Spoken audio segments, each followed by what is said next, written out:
Every time we interact with students, we have an opportunity to differentiate, to personalise the learning. If you just stand at the front of the classroom for the whole lesson and never interact with students, then you lose out on a whole host of opportunities. Now, I'm not saying you shouldn't teach from the front. That's a really good technique, but you don't want to be doing it all the time.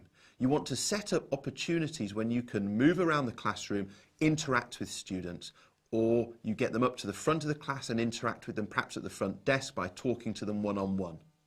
When you do interact with students, you can tailor how they're engaging with the content. And three of the key ways in which you do this are through questioning, scaffolding, and feedback. So let's just think a little bit about each one in turn. When we question students, we're able to tailor our questions to suit their needs. So if we circulate through the classroom, we might find one learner, pose them a really challenging question to push them on. Maybe they're working towards the top end of the class. But then we find another learner who's struggling with the work, so we change our questioning and we use questions which are designed to really help them get to grips with the basics. And immediately there we see how our interactions through questioning are differentiating for different learners. It's similar with scaffolding. When we scaffold, we look at the learner in front of us and we say to ourselves, what can they do at the moment? And what help do they need from me?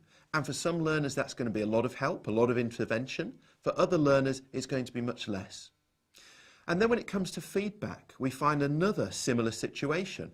We go through the classroom, or perhaps we're outside. Maybe we're playing football, it's a PE lesson. The teacher is going from group to group and is giving different kinds of feedback depending on where the students are at. Maybe the learners are practicing passing over short distances and the teacher notices that one group are really struggling to exert control over the ball. So they give them some very basic feedback, which is really about foot position. Another group, they've absolutely cracked it. So the teacher gives some much more high-level feedback. But again, the feedback, the interaction is differentiated depending on where the learners are at and how the teacher responds as a result. So in summary, try and avoid lessons where you're at the front of the room or the front of the area for the whole session. Instead, look to circulate, find opportunities where you can interact with students and then use questioning, scaffolding and feedback to really personalise those interactions. Golden nugget.